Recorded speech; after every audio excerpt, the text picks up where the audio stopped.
Oh,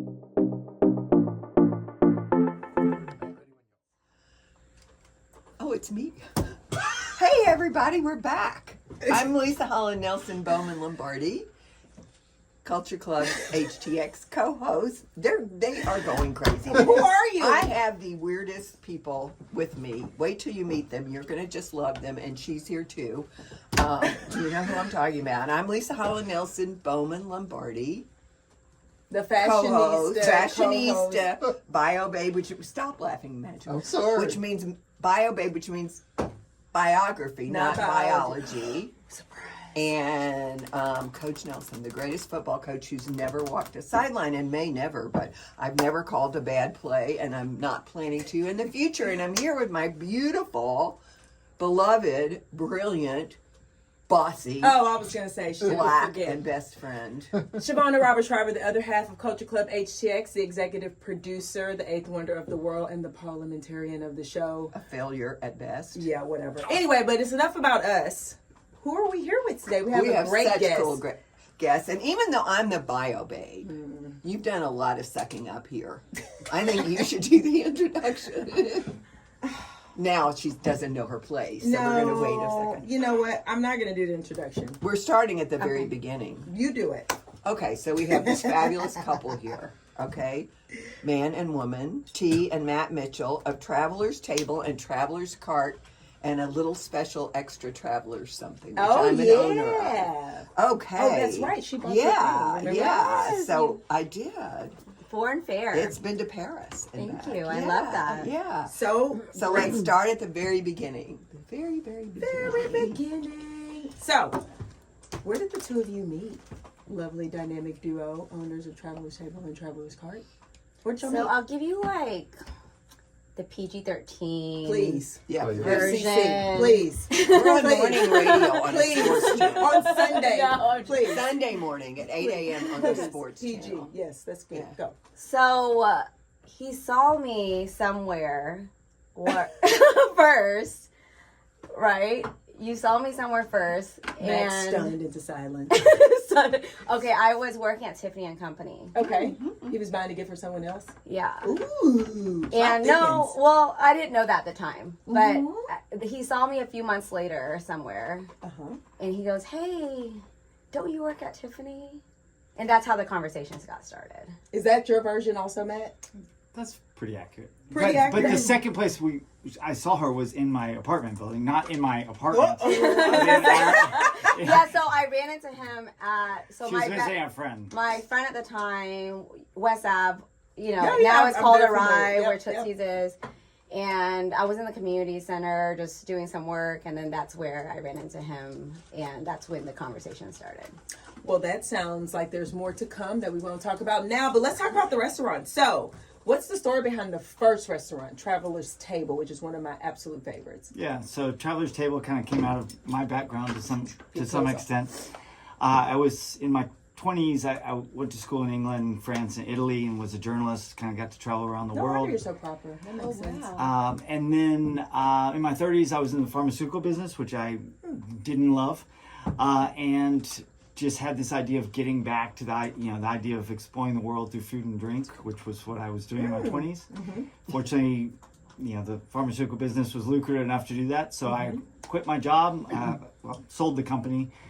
Went to culinary school, cooked in a bunch of places around town, and then T and I started Traveler's Table. Really? Yeah. That simple. That Well, long did there's it a take? lot in between, but it Yeah, took. how long did it take? to like actually start, like I from mean, I think we started looking at spaces, like just looking at spaces 5 years before we opened. okay. That's a long Yeah, time. and then While I was in yeah, culinary while school, we were and- still working yeah, our and so I was like, other I was a jobs. line cook, I was a server, I was a bartender, I was like front of house.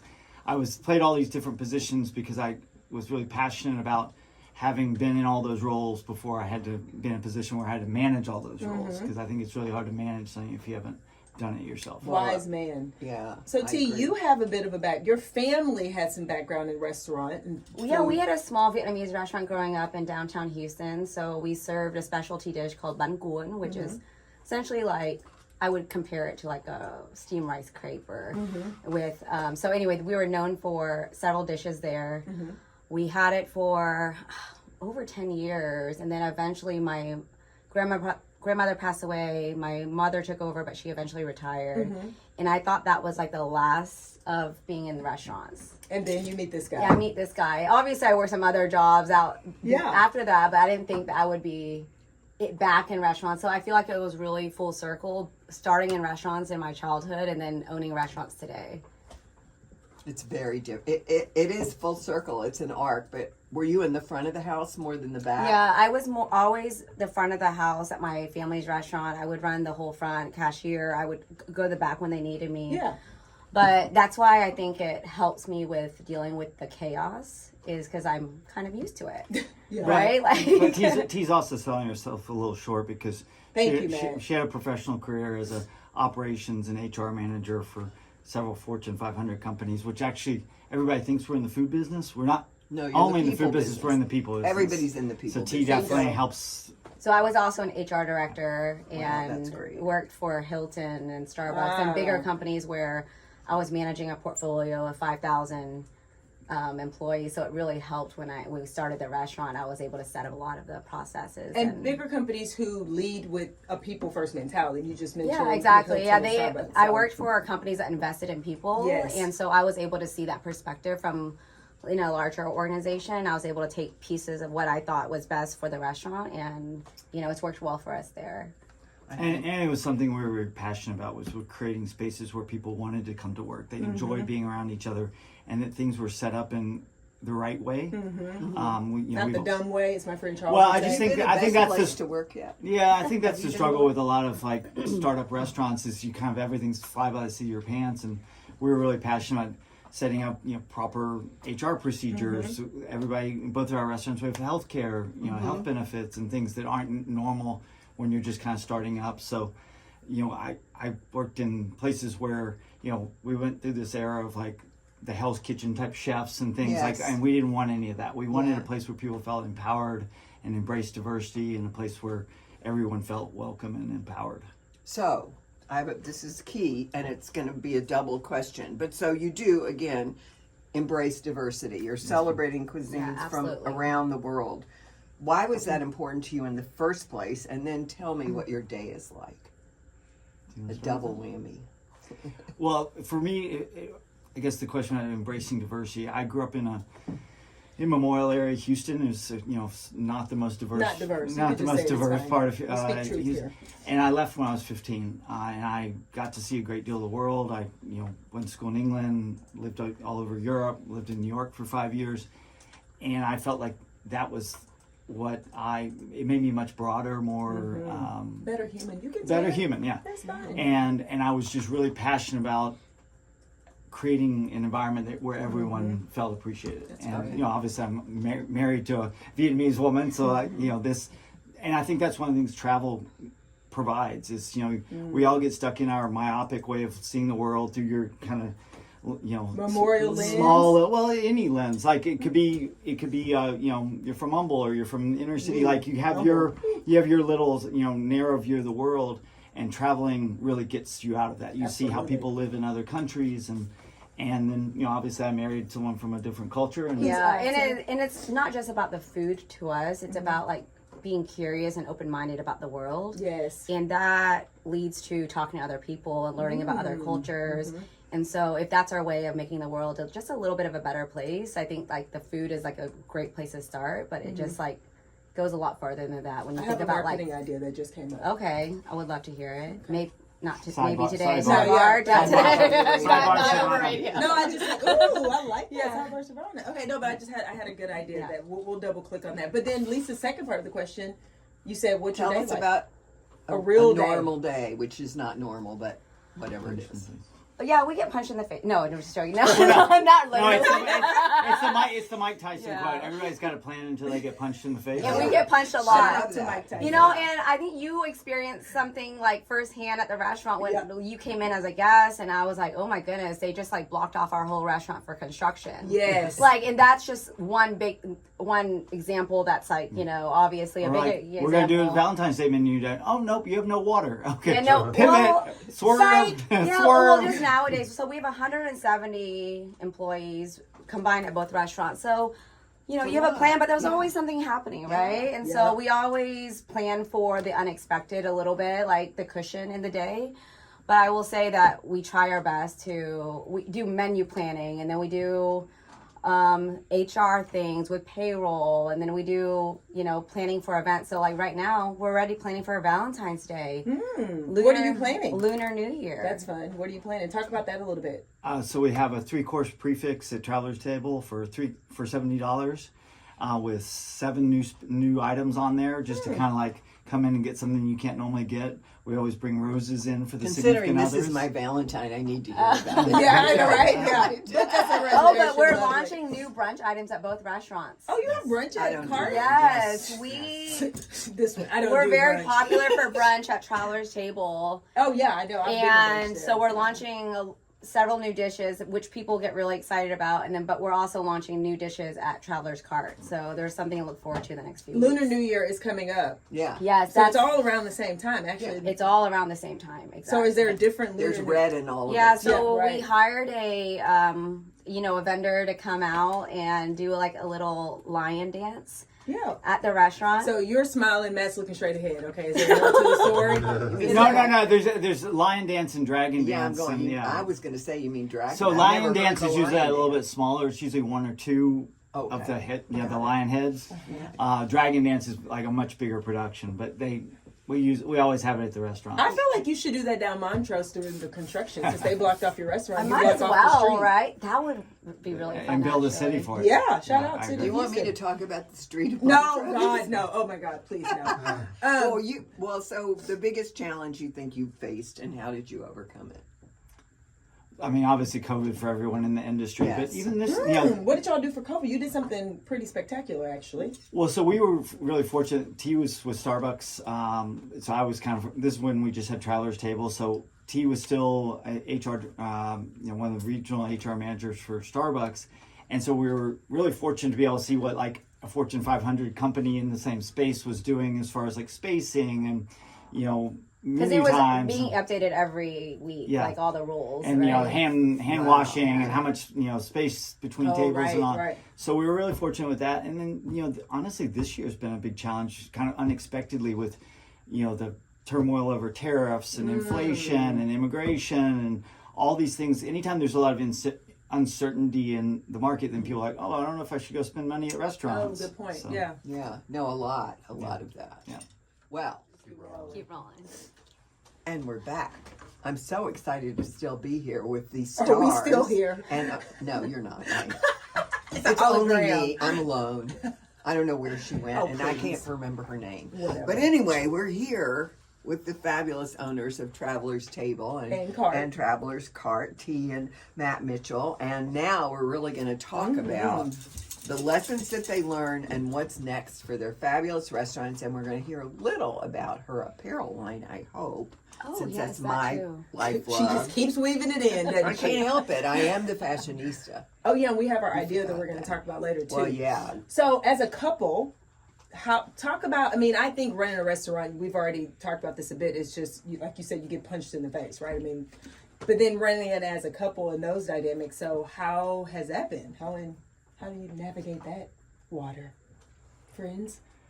I mean, I think for the most part, it's been incredible. No pressure, Matt, as all these No, women I mean, just I stare think- at you. Say the right thing. I think for the most part, it's been an incredibly positive experience. Not only obviously we share our passion for travel and food, and we have the same vision for how employees should be, or how team members should be treated. yeah. And then really, I like the guest service. Like we see very similar, even though we came from different perspectives in life. Like we really align on all those things. So it's kind of like raising kids. It's like as long as you have like the fundamental things Good point. and you're committed to like working through whatever challenges there are. And then I think we also have like different skill sets. Like they kind of overlap at times, but like T's incredibly good with operations and human resources and systems and our media, social media marketing in particular. And I do more of the creative with the menus and the creating new dishes and kind of the big picture brand things. So for me, I mean, maybe she's gonna say that. She's like, actually, Actually, I don't I just know hit you what with to divorce say." papers. Well, that's adorable. That's adorable. No, okay, so T, would you agree? You have a different perspective.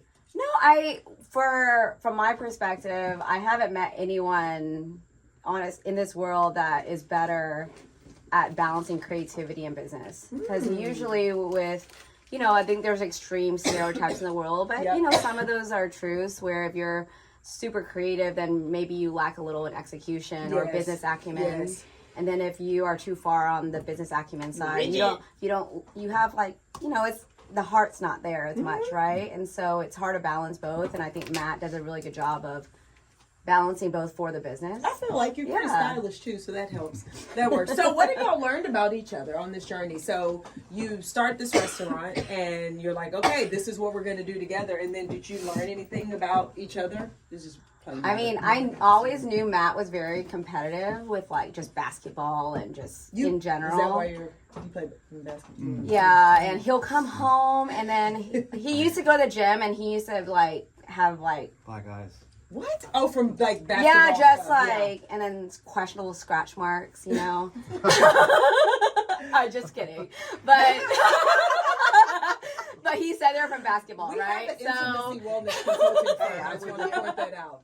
Anyway, that leads to his competitive nature, but it's in the business world of running restaurants, just a little different. But he's always looking for the next thing and helping us stay afloat and being innovative and just helping having that energy. Because I think it's easy as a restaurant owner or being in the industry to feel sad at times, right? It's not fun all the time and you deal with a lot of challenges. But I feel like he does a great job of keep moving us forward. That's awesome. And for me, there's no one in the world I'd rather be in a foxhole with.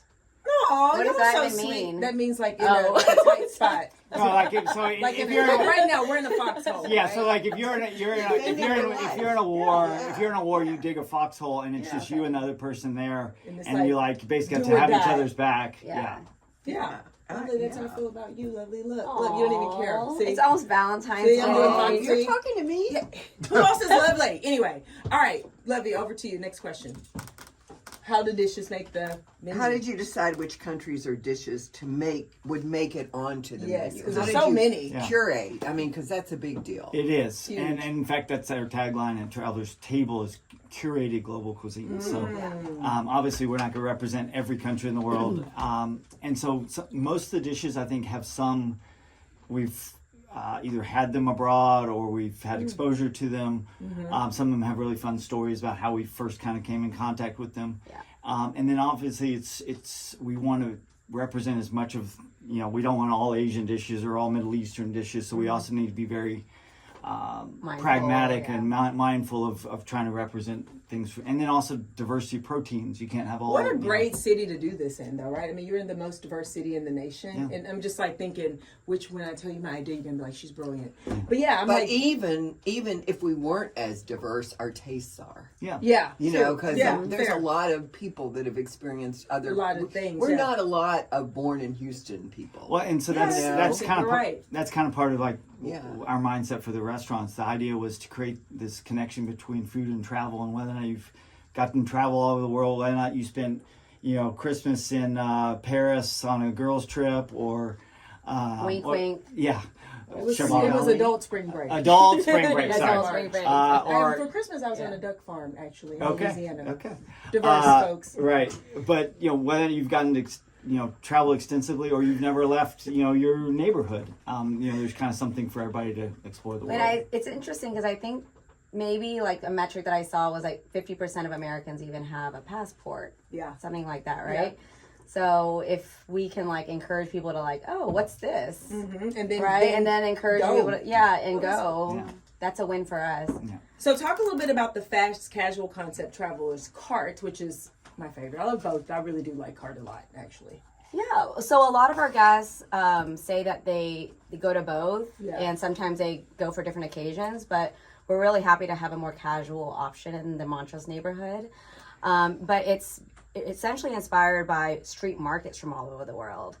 And it actually has a more special, Traveler's card. yeah, I the see card what you in the did market. there. Yeah, so Okay. it references the that. cards. Bio babe. We know. Right, but I think for me, it's a little bit. It has a little bit more meaning, just because my grandmother was a street food vendor in Vietnam. Okay. Before she came over to the U.S., and that's when she opened her small Vietnamese restaurant over here after coming over after the war. So we try to, represent and have the feel of what it would be like going through a street market, whether it be you be in London or Vietnam or in Morocco and Marrakesh. Those are all places that we've been and love. So. And we wanted the same diversity of food at both restaurants, but there were a little bit different levels of service and price point. What are those biscuits that I love? So remember Magical? Those cheesy biscuits. Powdered Queijo. Oh, so good. Where's that from? Well, we have powdered Queijo, which is Oh, no, basically she likes the one from Cart. Brazilian I like cheese Cart. bread, and then the Oh, ones at so Traveler's Cart are pan de bono, which is a Colombian cheese bread. and so they're a little gluten different. free, folks. Yeah. And so good. you love the I'm going to guava Colombia. butter. I need to know everything. Yeah, she's going to Colombia. Okay, so because we could talk forever, so we have we want to talk about your line, and we also want to talk about what's new. What's new for our next? Okay, well, I have also a travel clothing line. So It's called Foreign Fair. We say dress for the journey. You're just so on brand. I Right, can't dress for understand the- it. So we love perfect. it so much. But it's hard for, at least this is how it started for me. You have it on. I have half of it on. Yeah, so that's this the was best. this Look, is that's I the bet top I of the took best. So Lisa actually, how we met each other is Foreign Fair is actually in David Peck's store. Shout in out to David Temple. Peck. Yes, shout out to David. Fountain View in San Felipe. Yes, and my clothing line is there, and Lisa actually bought the vest. And I that's did. how, The day before you were going to Paris, right? And Right, David the day messaged, before. like- I think it was Literally the day We before. were It was the day doing an before. event. We Yes. were doing a salon that night, and I don't even know how I got We were over just to in that. there like, the bebopping rack around of- like we do. and And I'm you were going, there. What is this? You were there. What is Yeah, this? and then I think he told me, because Sue- I think y'all had a Sue different bought event, one. Yeah, she and bought you one. actually, they told me that you actually put it on in front of the crowd. I did. And said that you bought this Oh, for you- your trip. Yeah. And he was like, just FYI, this was very genuine. It wasn't like anything that we planned for. Yeah, it just happened. And just want to let you know, these ladies loved your line. I was like, oh my God. We love I it. felt the love and the Yeah. support. So anyway, that Let me tie the three together. So the idea for the clothing line is to be stylish but versatile, as if you're going like on a trip. Like we went to Taipei fairly recently, and we went to like a Michelin-starred restaurant for lunch in like one of the world's tallest towers, and she could wear the full full Foreign Fair ensemble, and then pivot a little bit, and then we went to the night markets to eat dinner, And then wear the same she thing liked, all day. and Yeah. maybe change it up a little bit. Put a but scarf or having something. like Yeah. really The zippers are just. Yeah.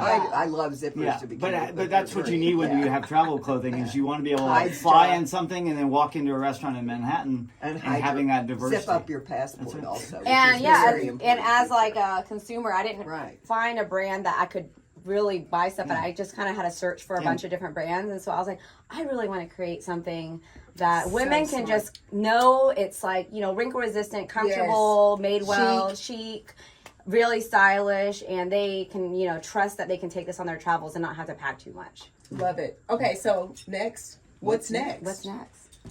So we're really excited about both brands.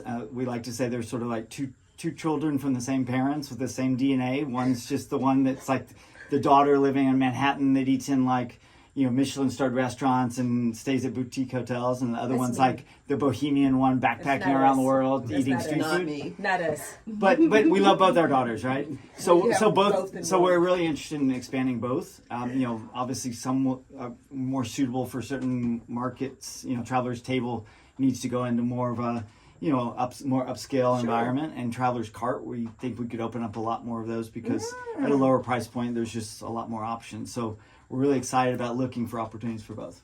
Awesome. And then there's Are a you vision. looking for investors? Or are you doing it by yourself? Always open to Transactions. investors. Well, Transaction, we just transaction. actually, everything's been bootstrapped through us. Yeah, Lisa Yeah, transaction so- and transaction. So we to have, her. we haven't had any So investors. we but- took the risk ourselves, and now we're interested in bringing in partners that can help us grow for sure. yeah. That's a good thing to know. That's a good thing for our listeners to know That's and for us to absolutely know. And then Yeah. one last thing, and we'll just plant the seed because we all will touch and agree it's going to happen. Isn't there like a longer term vision of like a boutique hotel. Yeah, or so something. that's my long-term vision. I don't know if Matt agrees. But Yeah, I'm this like, is I don't know what if Matt want. knows. But it's gonna happen regardless. So, but we really see this as like a travel lifestyle brand. So Can I live at your boutique hotel? Oh, absolutely. We would have so much fun I just wanna together. live at a hotel. But like having So good. like foreign fare in the retail store downstairs wear with it every a day. traveler's table and traveler's cart downstairs, restaurant, boutiques, and then See? I could do the interior design of the rooms. I know Matt's looking at me like I'm crazy right now. No, I'm actually fantasizing that I'm back in Morocco. See? I know exactly what it's doing and what it looks And I would like. love to be in airports. So we've been in 2 airport bids and they didn't go through, and that's okay because. But I mean, I feel like the third one maybe Like the other RFP got picked. Yeah. Yeah, it wasn't us. It was, I think I don't know how the system airports works, yeah. work, but basically management It's a companies package. Yep. get you on. So we've been in 2 airport bids, and we would just be like so perfect for the airport. You would be. And Well, so we're gonna touch. we're gonna manifest all that. But we do kind of have essentially a parent company with this lifestyle brand. Travel is a lifestyle brand. It's called Travelers Collective, and the idea of collecting, kind of artisanal businesses around travel. And the hotel group is called Travelers That's gonna Collective. go in there too. Yeah. I mean, God, you can't stop me. So I know. we're We're not out gonna of stop. time. This has Are we out of been time? so. Yes, we're out of time. This has been fantastic. you. Okay. So Thank you tell so people much how for to having me. how to make reservations, how to come see you, where they need to go. Okay. So travelerstable.com, travelerscart.com. We use Resi for both of our restaurants. So we take walk-ins at both restaurants, but if you want to make a reservation, we highly encourage it. Make a reservation. Instagram, Travelers Table Restaurant, Travelers Cart Restaurant. And you can go buy Foreign Affair at Foreign Fair. Foreign F-A-R-E. Fair and Fair. We're David Peck? Yeah, at David Peck store. We're in the Thompson Spa, so Oh, the okay, hotel awesome. as well. And online. Awesome. But we're not encouraging foreign affairs. It's foreign fair. F-A-R-E. Yes. You know what? We're going to go to a break. Thank you. Great to have y'all on. We'll Thank be you so back. much. Thank We'll you be so back. much. Bye. Yeah.